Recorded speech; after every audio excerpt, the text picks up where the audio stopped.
ಪಹಲ್ಗಾಮ್ ಹಿಂದೂಗಳ ನರಭೇದದ ವಿಚಾರಕ್ಕೆ ಸಂಬಂಧಪಟ್ಟಂತೆ ಕಾಂಗ್ರೆಸ್ ನಾಯಕರ ವಿರುದ್ಧ ಪ್ರಮೋದ್ ಮುತಾಲಿಕ್ ಕಿಡಿಕಾರಿದ್ದಾರೆ. ಪಹಲ್ಗಾಮ್ಗೆ ಸಿದ್ದರಾಮಯ್ಯ ಹೋಗಿದ್ರೆ ಶೂಟ್ ಮಾಡಿ ಬಿಸಾಕ್ತಾ ಇದ್ರು. ಜಮೀರ್ ಅಹಮದ್ ಖಾನ್, ಯುಟಿ ಖಾದರ್ ಅವರನ್ನ ಬಿಟ್ಟು ಕಳಿಸ್ತಾ ಇದ್ರು. ಸಿದ್ದರಾಮಯ್ಯ ಅವರ ಹೆಸರನ್ನ ಕೇಳ್ತಾ ಇದ್ದಂತೆ ಗುಂಡು ಹೊಡೆದು ಬಿಡ್ತಿದ್ರು ಅಂತ ಹೇಳಿ ಶ್ರೀರಾಮ್ ಸೇನೆಯ ಮುಖ್ಯಸ್ಥ ಪ್ರಮೋದ್ ಮುತಾಲಿಕ್ ಅವರು ಹೇಳಿದ್ದಾರೆ. ಅವ್ರು ಏನ್ ಹೇಳಿದ್ದಾರೆ, ಈ ವಿಚಾರವಾಗಿ ಏನ್ ಮಾತಾಡಿದ್ದಾರೆ, ಬನ್ನಿ ಕೇಳೋಣ.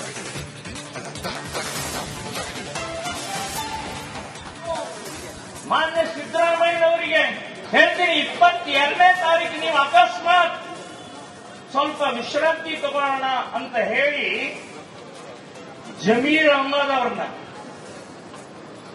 ಯುಟಿ ಖಾದರ್ ಅವರನ್ನ ಕರ್ಕೊಂಡು ನೀವು ಪಹಲ್ಗಾಂವ್ಗೆ ಏನಾದರೂ ಹೋಗಿದ್ರೆ, तू कौन है? मैं सिद्धरामैया हूं, कर्नाटक के मुख्यमंत्री हूं. ಹತ್ತು ಗುಂಡ ಹಾಕಿ ರಾಪ್ಪನ ಬಿಸಾಕ್ತಿದ್ರು. ಜಮೀರ್ ಉಳಿದ, ಯುಟಿ ಖಾದರ್ ಉಳಿದ್ರು, ನೀವು ಉಳಿಲಿಲ್ಲ. ಯಾಕೆ? ನೀವು ಹಿಂದೂ ಇದ್ದೀರಿ. ನೀವು ಬೇಕಾದಷ್ಟು ಮಸೀದಿ ಕೊಟ್ಟಿರಬಹುದು, ಬೇಕಾದಷ್ಟು ಹಜ್ ಯಾತ್ರೆಗೆ ದುಡ್ಡು ಕೊಟ್ಟಿರಬಹುದು, ಬೇಕಾದಷ್ಟು ಮುಸ್ಲಿಮರಿಗೆ ಫೆಸಿಲಿಟೀಸ್ ಕೊಟ್ಟಿರಬಹುದು, ಆದ್ರೆ ನೀವು ಮುಸ್ಲಿಂ ಅಲ್ಲ. ನಾನು ಮಾನ್ಯ ಸಿದ್ದರಾಮಯ್ಯನವರಿಗೆ ಹೇಳ್ತೀನಿ, 22ನೇ ತಾರೀಕು ನೀವು ಅಕಸ್ಮಾತ್ ಸ್ವಲ್ಪ ವಿಶ್ರಾಂತಿ ತಗೊಳ್ಳೋಣ ಅಂತ ಹೇಳಿ ಜಮೀರ್ ಅಹಮದ್ ಅವರನ್ನ, ಯುಟಿ ಖಾದರ್ ಅವರನ್ನ ಕರ್ಕೊಂಡು ನೀವು ಪಹಲ್ಗಾಂವ್ಗೆ ಏನಾದರೂ ಹೋಗಿದ್ರೆ, तू कौन है? मैं सिद्धरामैया हूं, कर्नाटक के मुख्यमंत्री हूं. ಹತ್ತು ಗುಂಡ ಹಾಕಿ ರಾಪ್ಪನ ಬಿಸಾಕ್ತಿದ್ರು. ಜಮೀರ್ ಉಳಿದ, ಯುಟಿ ಖಾದರ್ ಉಳಿದ್ರು, ನೀವು ಉಳಿಲಿಲ್ಲ. ಯಾಕೆ? ನೀವು ಹಿಂದೂ ಇದ್ದೀರಿ. ನೀವು ಬೇಕಾದಷ್ಟು ಮಸೀದಿ ಕೊಟ್ಟಿರಬಹುದು, ಬೇಕಾದಷ್ಟು ಹಜ್ ಯಾತ್ರೆಗೆ ದುಡ್ಡು ಕೊಟ್ಟಿರಬಹುದು, ಬೇಕಾದಷ್ಟು ಮುಸ್ಲಿಮರಿಗೆ ಫೆಸಿಲಿಟೀಸ್ ಕೊಟ್ಟಿರಬಹುದು, ಆದ್ರೆ ನೀವು ಪಹಲ್ಗಾಮ್ ಹಿಂದೂಗಳ ನರಭೇದದ ವಿಚಾರಕ್ಕೆ ಸಂಬಂಧಪಟ್ಟಂತೆ ಕಾಂಗ್ರೆಸ್ ನಾಯಕರ ವಿರುದ್ಧ ಪ್ರಮೋದ್ ಮುತಾಲಿಕ್ ಕಿಡಿಕಾರಿದ್ದಾರೆ. ಪಹಲ್ಗಾಮ್ಗೆ ಸಿದ್ದರಾಮಯ್ಯ ಹೋಗಿದ್ರೆ ಶೂಟ್ ಮಾಡಿ ಬಿಸಾಕ್ತಾ ಇದ್ರು. ಜಮೀರ್ ಅಹಮದ್ ಖಾನ್, ಯುಟಿ ಖಾದರ್ ಅವರನ್ನ ಬಿಟ್ಟು ಕಳಿಸ್ತಾ ಇದ್ರು. ಸಿದ್ದರಾಮಯ್ಯ ಅವರ ಹೆಸರನ್ನ ಕೇಳ್ತಾ ಇದ್ದಂತೆ ಗುಂಡು ಹೊಡೆದು ಬಿಡ್ತಿದ್ರು ಅಂತ ಹೇಳಿ ಶ್ರೀರಾಮ್ ಸೇನೆಯ ಮುಖ್ಯಸ್ಥ ಪ್ರಮೋದ್ ಮುತಾಲಿಕ್ ಅವರು ಹೇಳಿದ್ದಾರೆ. ಅವ್ರು ಏನ್ ಹೇಳಿದ್ದಾರೆ, ಈ ವಿಚಾರವಾಗಿ ಏನ್ ಮಾತಾಡಿದ್ದಾರೆ, ಬನ್ನಿ ಕೇಳೋಣ.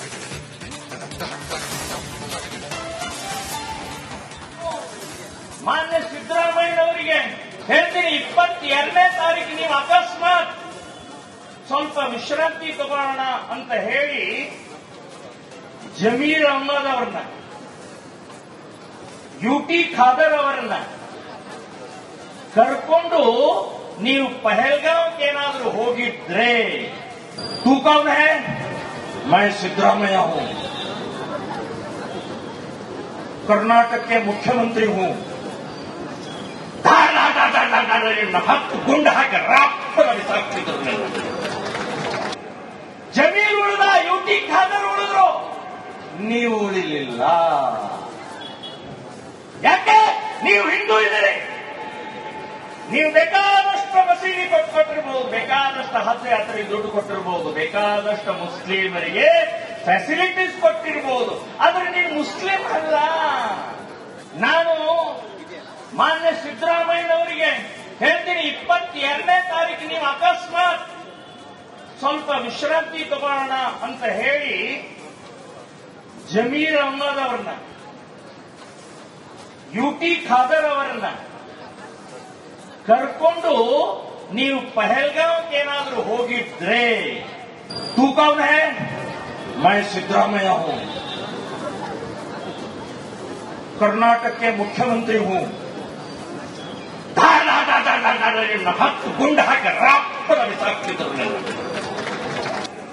ಜಮೀರ್ ಉಳಿದ, ಯುಟಿ ಖಾದರ್ ಉಳಿದ್ರು, ನೀವು ಉಳಿಲಿಲ್ಲ. ಯಾಕೆ? ನೀವು ಹಿಂದೂ ಇದ್ದೀರಿ. ನೀವು ಬೇಕಾದಷ್ಟು ಮಸೀದಿ ಕೊಟ್ಟಿರ್ಬೋದು, ಬೇಕಾದಷ್ಟು ಹಜ್ ಯಾತ್ರೆಗೆ ದುಡ್ಡು ಕೊಟ್ಟಿರ್ಬೋದು, ಬೇಕಾದಷ್ಟು ಮುಸ್ಲಿಮರಿಗೆ ಫೆಸಿಲಿಟೀಸ್ ಕೊಟ್ಟಿರ್ಬೋದು, ಆದ್ರೆ ನೀವು ಪಹಲ್ಗಾಮ್ ಹಿಂದೂಗಳ ನರಭೇದದ ವಿಚಾರಕ್ಕೆ ಸಂಬಂಧಪಟ್ಟಂತೆ ಕಾಂಗ್ರೆಸ್ ನಾಯಕರ ವಿರುದ್ಧ ಪ್ರಮೋದ್ ಮುತಾಲಿಕ್ ಕಿಡಿಕಾರಿದ್ದಾರೆ.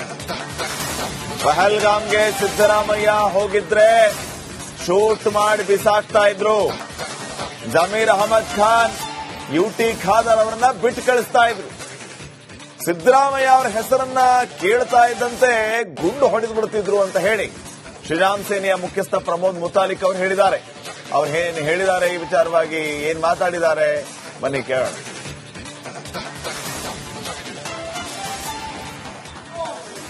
ಮಾನ್ಯ ಸಿದ್ದರಾಮಯ್ಯನವರಿಗೆ ಹೇಳ್ತೀನಿ, 22ನೇ ತಾರೀಕು ನೀವು ಅಕಸ್ಮಾತ್ ಸ್ವಲ್ಪ ವಿಶ್ರಾಂತಿ ತಗೊಳ್ಳೋಣ ಅಂತ ಹೇಳಿ ಜಮೀರ್ ಅಹಮದ್ ಅವರನ್ನ, ಯುಟಿ ಖಾದರ್ ಅವರನ್ನ ಕರ್ಕೊಂಡು ನೀವು ಪಹಲ್ಗಾಂವ್ಗೆ ಏನಾದ್ರೂ ಹೋಗಿದ್ರೆ, ತೂ ಕೌನ್ ಹೈ? ಮೈ ಸಿದ್ದರಾಮಯ್ಯ ಹೂं, कर्नाटक के मुख्यमंत्री हूं. ಹತ್ತು ಗುಂಡು ಹಾಕಿ ರಾಪ್ಪನ ಬಿಸಾಕ್ತಿದ್ರು. ಜಮೀರ್ ಉಳಿದ, ಯುಟಿ ಖಾದರ್ ಉಳಿದ್ರು, ನೀವು ಉಳಿಲಿಲ್ಲ. ಯಾಕೆ? ನೀವು ಹಿಂದೂ ಇದ್ದೀರಿ. ನೀವು ಬೇಕಾದಷ್ಟು ಮಸೀದಿ ಕೊಟ್ಟಿರ್ಬೋದು, ಬೇಕಾದಷ್ಟು ಹಜ್ ಯಾತ್ರೆಗೆ ದುಡ್ಡು ಕೊಟ್ಟಿರ್ಬೋದು, ಬೇಕಾದಷ್ಟು ಮುಸ್ಲಿಮರಿಗೆ ಫೆಸಿಲಿಟೀಸ್ ಕೊಟ್ಟಿರ್ಬೋದು, ಆದ್ರೆ ನೀವು ಮುಸ್ಲಿಂ ಅಲ್ಲ. ನಾನು ಮಾನ್ಯ ಸಿದ್ದರಾಮಯ್ಯನವರಿಗೆ ಹೇಳ್ತೀನಿ, 22ನೇ ತಾರೀಕು ನೀವು ಅಕಸ್ಮಾತ್ ಸ್ವಲ್ಪ ವಿಶ್ರಾಂತಿ ತಗೊಳ್ಳೋಣ ಅಂತ ಹೇಳಿ ಜಮೀರ್ ಅಹಮದ್ ಅವರನ್ನ, ಯುಟಿ ಖಾದರ್ ಅವರನ್ನ ಕರ್ಕೊಂಡು ನೀವು ಪಹಲ್ಗಾಂವ್ಗೆ ಏನಾದ್ರೂ ಹೋಗಿದ್ರೆ, ತೂ ಕೌನ್ ಹೈ? ಮೈ ಸಿದ್ದರಾಮಯ್ಯ ಹೂं, कर्नाटक के मुख्यमंत्री हूं. ಹತ್ತು ಗುಂಡು ಹಾಕಿ ರಾಪ್ಪನ ಬಿಸಾಕ್ತಿದ್ರು. ಜಮೀರ್ ಉಳಿದ, ಯುಟಿ ಖಾದರ್ ಉಳಿದ್ರು, ನೀವು ಉಳಿಲಿಲ್ಲ. ಯಾಕೆ? ನೀವು ಹಿಂದೂ ಇದ್ದೀರಿ. ನೀವು ಬೇಕಾದಷ್ಟು ಮಸೀದಿ ಕೊಟ್ಟಿರ್ಬೋದು, ಬೇಕಾದಷ್ಟು ಹಜ್ ಯಾತ್ರೆಗೆ ದುಡ್ಡು ಕೊಟ್ಟಿರ್ಬೋದು, ಬೇಕಾದಷ್ಟು ಮುಸ್ಲಿಮರಿಗೆ ಫೆಸಿಲಿಟೀಸ್ ಕೊಟ್ಟಿರ್ಬೋದು, ಆದ್ರೆ ನೀವು ಏನ್ ಪ್ರಾಬ್ಲಮ್ ಇಲ್ಲ ಏರಿಯಾದಲ್ಲಿ? ಏನ್ ಪ್ರಾಬ್ಲಮ್? ಏನ್ ನಿಮ್ ಪ್ರಾಬ್ಲಮ್? ಇದೆಲ್ಲ ಪ್ರಾಬ್ಲಮ್ ಐತಿಲ್ಲ ಹೇಳಿ. ಏನ್ರಿ ನಿಮ್ ಪ್ರಾಬ್ಲಮ್? ಏನ್ ನಿಮ್ ಪ್ರಾಬ್ಲಮ್ ಅಂತ ಹೇಳಿ. ಯಾರಪ್ಪ ನಗರಕ್ಕೆ? ಗಾಂಧಿನಗರ, ದಾಸರಹಳ್ಳಿ, ರಾಜರಾಜೇಶ್ವರಿ ನಗರ, ಚಾಮರಾಜಪೇಟೆ, ಹುಬ್ಬಳ್ಳಿ, ಚನ್ನಮರುತ್ತದ, ಮೈಸೂರಿಗೆ ಬಂದಿರೋದು. ಬ್ಯಾಡಗಿ ತಾಲೂಕಿಗೆ ನಾವು ಬಂದಿವ್ರಿ. ಸರ್ ಹೇಳಿ ಸರ್, ಏನ್ ಪ್ರಾಬ್ಲಮ್? ನಿಮ್ ಎಮ್ಎಲ್ಎ ಹೆಂಗೆ? ಏನೆಲ್ಲ ಸಮಸ್ಯೆಗಳು? ಏನ್ ಕಥೆಯಲ್ಲಿ ಬಂತ? ಅಯ್ಯಪ್ಪ ಯಾವತ್ತೂ ಬಂದಿಲ್ಲ. 2 months ಇಂದ ನೀರಿಲ್ಲ. ಟ್ಯಾಂಕರ್ ಬರ್ಬೇಕಾದ್ರೆ ರೋಡ್ ಸರಿ ಇಲ್ಲ ಅಂತ ಯಾರ ಹತ್ರ ಹೋಗಿ ಹೇಳೋದಕ್ಕೆ ನಮ್ಗೆ ಯಾರು ಇಲ್ಲ. ಇಲ್ಲಿ ಕಿತ್ತೋದ್ರೆ ಏನ್ ಅಲ್ಲ ಹಾಳಾಗೋದ್ರು ಇದು ಯಾರು ನೋಡರೇ ಗತಿ ಇಲ್ಲ. ನಾವಿದ್ದೀವಿ ಅಂತಾರೆ. ಇವಾಗ ಯಾರು ಎಮ್ಎಲ್ಎ ಮಗ ಒಂದ್ ದಿವಸನೂ ಬಂದಿಲ್ಲ. ಫುಲ್ ಸ್ಟ್ಯಾಂಡರ್ಡ್ ಲಕ್ಸುರಿಯಸ್ ಬೆಡ್ರೂಮ್ ಐತ್ರಿ ಅದು. Taj West End tradition blue. ನಿಮ್ದು ಮೀಟಿಂಗ್ ಇಲ್ಲಿ ಮಾಡ್ರಿ. ಇಷ್ಟು ವರ್ಷ ಆಯ್ತು, ಇದಕ್ಕೆಲ್ಲ ಯಾರು ಸರ್ ಜವಾಬ್ದಾರಿ? 2,000 ರೂಪಾಯಿ ಬ್ಯಾಂಕ್ ಹೋಗ್ತೀನಿ ಬರ್ತಾ ಇದ್ದೀನಿ, ಬ್ಯಾಂಕ್ ಹೋಗ್ತೀನಿ ಬರ್ತೀನಿ 2,000 ಮಾತ್ರ ಬರ್ತಾ ಇಲ್ಲ. 2,000 ನಂದು ಹೊಂಟೈತು. ನಿಲ್ ಮೇಲೆ ಭಾರಿ ಐಟ್ ಅದು ಮಾರ. ಬರಲ್ಲ ಕಣ್ರಿ ಸರ್. ರಾತ್ರಿ 1 ಗಂಟೆವರೆಗೂ ಎಣ್ಣೆ ಅಂಗಡಿ ತೆಗಿಬೇಕಂತ. ಬೆಳಗ್ಗೆ 4 ಗಂಟೆವರೆಗೂ ತೆಗಿಬೋದಲ್ಲ. ಮಗನೂ ನೋಡಲ್ಲ, ಯಾರು ನೋಡಲ್ಲ. ನಾನು ಒಬ್ಬಳು ನೋಡ್ಸ್ಕೊಂತೀರಜ್ಜ. ಮೊಮ್ಮಕ್ಕಳಿಗೆ ಅಮ್ಮ ಅಪ್ಪ ಇಲ್ಲ, ಅವರು ನೋಡಿ ಬರ್ತಾ ಇದೀವಿ. ದೇವ್ರು ಬಿಟ್ಟಂಗೆ ಆಗುತ್ತೆ.